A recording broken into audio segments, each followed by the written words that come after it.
हिंद नमस्कार प्यारे साथियों।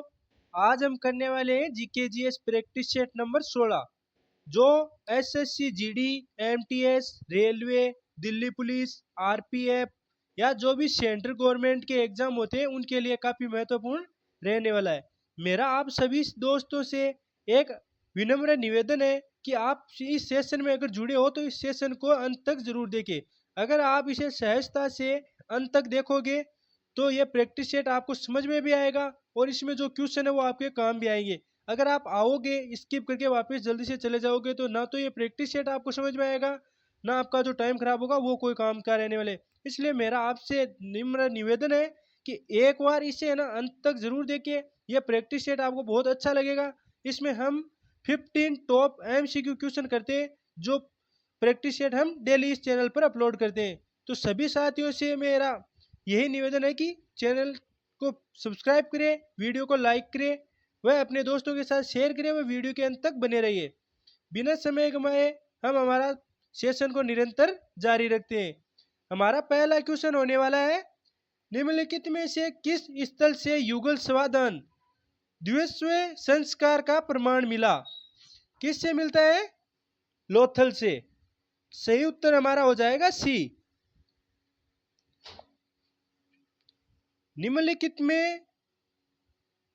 निम्नलिखित हड़प्पीय स्थलों में से कौन मनक का निर्माण का एक विशिष्ट केंद्र था? मन का निर्माण का एक विशिष्ट केंद्र कौन सा स्थल है इनमें से? तो हमारा वो हो जाएगा लोथल। लोथल में मन का निर्माण होता था। नेक्स्ट क्वेश्चन पर चलते हैं। चहुदड़ों के उत्खनन का निर्देशन किया था। चहुदड़ों के उत्खनन का निर्देशन किसने किया था? जे.एच. मेक ने।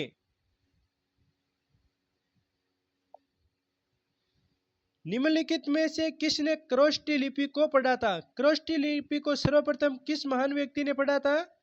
यह हमारा हो जाएगा जेम्स प्रिंसेप। सही उत्तर डी। निम्नलिखित में से कौन सा हड़प्पा स्थल अफगानिस्तान में स्थित है? अफगानिस्तान में कौन सा हड़प्पा स्थल स्थित है? तो वो हमारा रहने वाला है सोरतुगई। ये कहां पर है? अफगानिस्तान में। निम्न में से किस हड़प्पा युग के स्थल पर जुताई वाले क्षेत्र के प्रमाण मिले हैं? जुताई वाले क्षेत्र के प्रमाण किस हड़प्पा स्थल पर मिले हैं? सही उत्तर हमारा रहने वाला है कालीबंगन या कालीबंगा, जो कि कहां पर है? राजस्थान के हनुमानगढ़ में। राजस्थान के हनुमानगढ़ में स्थित है, घग्गर नदी के किनारे। सिंधु घाटी सभ्यता की सबसे पुरानी खोज की गई माना जाता है। कौन सा स्थल है वो? बिरडाना। सिंधु घाटी सभ्यता की सबसे पुरानी खोज की गई माना जाता है।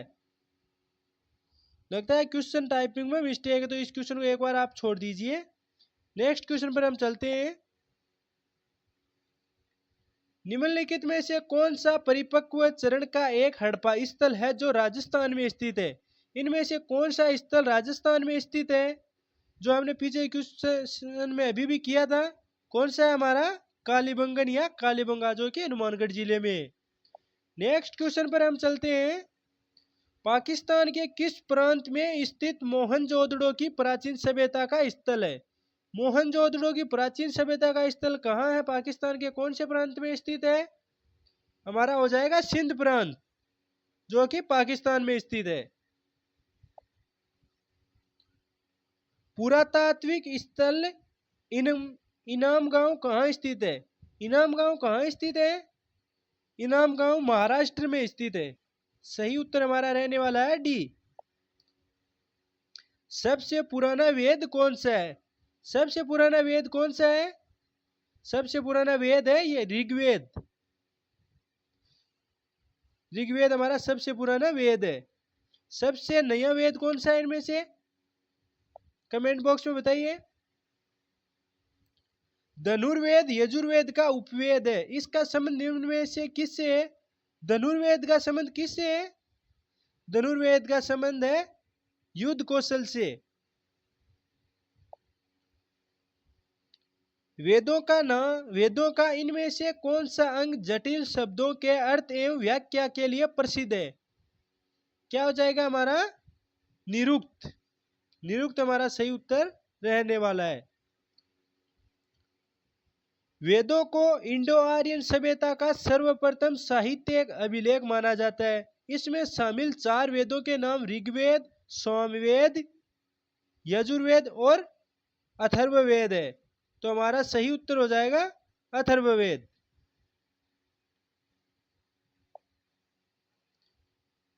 सबसे पुराना उपनिषद है। सबसे पुराना उपनिषद कौन सा है? तो वह हमारा रहने वाला है छांदोग्य उपनिषद। सबसे पुराना उपनिषद कौन सा है?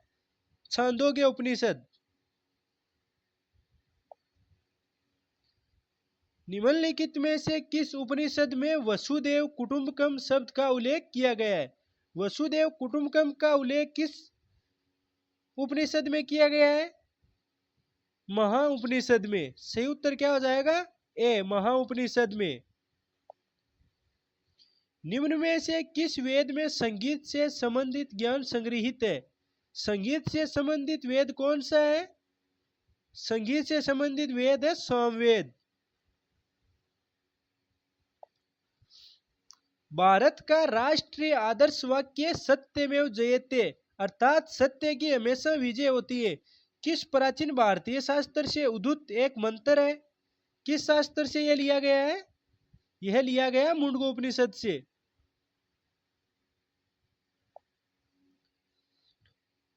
निम्नलिखित में से कौन सा वेद जादुई अनुष्ठानों और वशीकरण के बारे में बताता है? जादुई अनुष्ठानों और वशीकरण के बारे में कौन सा वेद बताता है? सही उत्तर हमारा रहने वाला है ए, अथर्ववेद। इसमें जादू टोनों की जानकारी दी गई है। ऋग्वेद में सूक्त है। ऋग्वेद में कितने सूक्त हैं? 1028 सूक्त ऋग्वेद में शामिल है।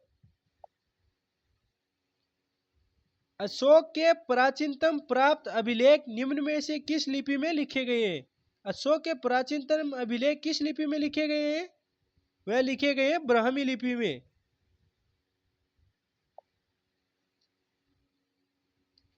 अशोक तर्कसिद्ध रूप से प्रारंभिक भारत के सबसे प्रसिद्ध शासक थे जिसने कलिंग पर विजय प्राप्त की। वे के पोते थे। किस महान राजा के वे पोते थे? वे पोते थे चंद्रगुप्त मौर्य के।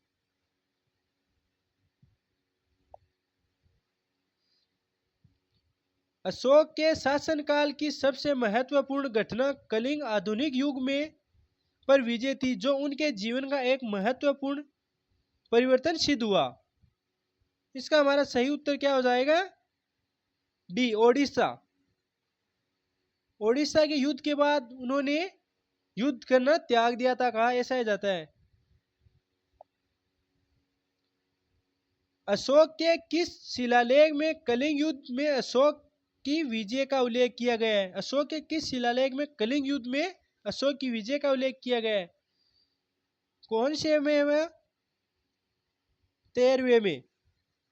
13वें शिलालेख में। ने धर्म विजय धार्मिकता द्वारा विजय की नीति विकसित की। किसने? अशोक ने।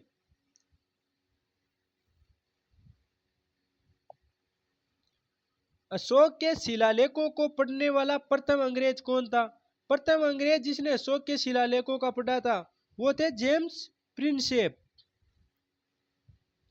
ये जितने भी क्वेश्चन इस सेशन में कराए जा रहे हैं वह सभी एमसीक्यू टाइप के क्वेश्चन है। अगर आपको यकीन न हो तो इन पर देख लो, ये येलो कलर में इसको हाईलाइट किया गया जो कि यूपीएससी 2016 में आया क्वेश्चन है। प्रत्येक क्वेश्चन एमसीक्यू क्वेश्चन रखा गया है। अशोक ने के युद्ध के बाद बौद्ध उपदेशों को अपना लिया था। किस युद्ध के बाद अशोक ने बौद्ध उपदेशों को अपना लिया था? कलिंग युद्ध के बाद। निम्नलिखित अभिलेखों में से किस में अशोक का नामालेख हुआ है? अशोक का किस अभिलेखों में नामालेख हुआ है? गुर्जरा अभिलेख में, अहरोरा अभिलेख में, प्राभु शिलालेख में या सारनाथ अभिलेख में? सही उत्तर हमारा रह जाएगा ए गुर्जरा अभिलेख में। नेक्स्ट क्वेश्चन हमारा रहने वाला है, अपने शिलालेखों में अशोक सामान्यतः किस नाम से जाने जाते थे? अशोक को उसके शिलालेखों में किस नाम से जाना जाता था? पीर्यदर्शी। पीर्यदर्शी। अभिलेखों में किस शासक का उल्लेख पीर्यदर्शी व देवानाम पीर्य के रूप में किया गया है? ये यहाँ पर थोड़ी टाइपिंग मिस्टेक है, यहाँ पर है पीर्यदर्शी, तो इसका सही उत्तर हो जाएगा बी अशोक। अशोक को पीर्यदर्शी व देवानाम पीर्य के नाम से अपने अभिलेखों में जाना गया है। नेक्स्ट क्वेश्चन,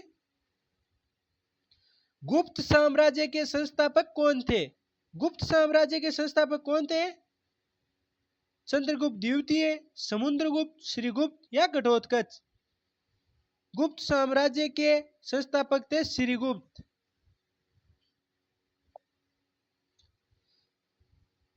निम्नलिखित में से कौन सा नगर गुप्त वंश की राजधानी था? गुप्त वंश की राजधानी निम्न में से कौन सा शहर था? पाटलिपुत्र। पाटलिपुत्र क्या था?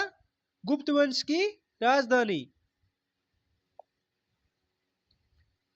चंद्रगुप्त प्रथम के बाद गुप्त साम्राज्य की बागडोर किसने संभाली? चंद्रगुप्त प्रथम के बाद गुप्त साम्राज्य का दूसरा शासक कौन बना? समुद्रगुप्त। समुद्रगुप्त चंद्रगुप्त प्रथम के बाद गुप्त साम्राज्य का शासक बना। विक्रमादित्य किस प्रसिद्ध गुप्त शासक का एक अन्य नाम था? किस प्रसिद्ध गुप्त शासक का नाम एक अन्य विक्रमादित्य था? तो वह हमारा रहने वाला है चंद्रगुप्त द्वितीय। इसको विक्रमादित्य के नाम से भी जाना जाता था। प्राचीन भारतीय इतिहास के सबसे महत्वपूर्ण शासकों में से एक चंद्रगुप्त द्वितीय की पुत्री का नाम बताइए। चंद्रगुप्त द्वितीय की पुत्री का नाम क्या था? प्रभावती गुप्त। अजंता में कुल कितनी गुफाएं हैं? अजंता में कुल कितनी गुफाएं हैं? 29। गुप्त काल के दौरान चीन के किस यात्री ने भारत का भ्रमण किया था? गुप्त काल के दौरान कौन सा चीनी यात्री भारत आया था?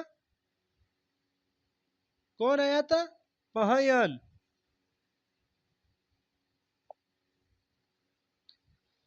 परिस्थिति में किस राजवंश के शासकों ने अपनी उपलब्धियां लिखी है? किस राजवंश के शासकों ने अपनी उपलब्धियां लिखी है परिस्थिति में? गुप्त वंश ने। चीनी यात्री इत्सिंग में 3 वर्ष ठहरकर संस्कृत सीखी थी, तो इसका क्या हो जाएगा? ताम्रलिपि। ताम्रलिप्ति।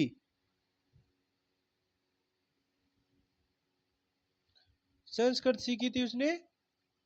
नेक्स्ट क्वेश्चन हमारा हो जाएगा, इनमें से कौन सी कथाएं अजंता गुफा की चित्रकारी और मूर्ति कलाओं से संबंधित है? कौन सी है कथाएं व मूर्ति कलाओं से संबंधित? जातक कथाएं।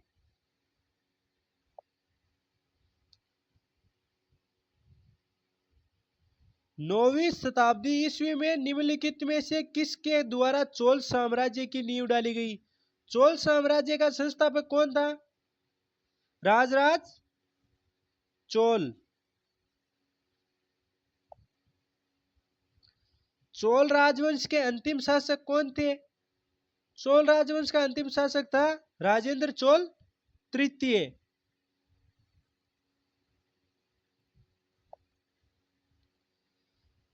किस भारतीय राजा ने पूर्वी एशिया के कुछ हिस्सों को जीतने के लिए नौसैनिक शक्ति का इस्तेमाल किया था? किस शासक ने नौसैनिक शक्ति का इस्तेमाल किया था? राजेंद्र चोल प्रथम ने नौसैनिक शक्ति का प्रयोग इसने किया था। एलोरा के कैलाश मंदिर का निर्माण किसने करवाया था? कैलाश मंदिर किसने बनवाया था जो कि एलोरा में स्थित है? कृष्ण प्रथम ने। एलोरा के कैलाश मंदिर का निर्माण कृष्ण प्रथम ने करवाया था। चोल वंश भारत के किस भाग में अधिकतर शासन करते थे? ये घे नहीं है, थे यहाँ पर। चोल वंश का शासक भारत के किस क्षेत्र में था? यह हमारा रहने वाला है दक्षिण क्षेत्र। दक्षिण क्षेत्र में ज्यादातर चोल वंश का शासन रहा है। चोल अभिलेखों में उल्लिखित भूमि की विभिन्न कोटियों के को जैन संस्थानों को दान में दी गई भूमि अनुसार कहा जाता था। क्या कहा जाता था? पल्ली छंदनम। उसे पल्ली छंदनम कहा जाता था। पूर्व चोल राजाओं में किससे सबसे महान माना जाता है? चोल राजाओं में सबसे महान किसे माना जाता है? करिकाल को। करिकाल को सबसे महान माना जाता है। किस चोल शासक ने पुहार नगर की स्थापना की थी? पुहार नगर की स्थापना किस चोल शासक ने की थी? करिकाल ने। सही उत्तर डी रहने वाला है। किस चोल शासक ने सिंहल द्वीपों पर विजय प्राप्त की थी? सिंहल द्वीपों पर विजय प्राप्त किस चोल शासक ने की थी? राजेंद्र प्रथम ने। नेक्स्ट क्वेश्चन व आज के सेशन का अंतिम क्वेश्चन हमारा यह रहने वाला है। चोल काल में निर्मित नटराज को कांस्य प्रतिमाओं में देवाकृत प्राय है? किससे है? चतुर्भुज से। आज का हमारा सेशन आपको कैसा लगा कमेंट बॉक्स में जरूर बताइए। मिलते हैं अगले सेशन में, तब तक जय हिंद, जय भारत, वंदे मातरम।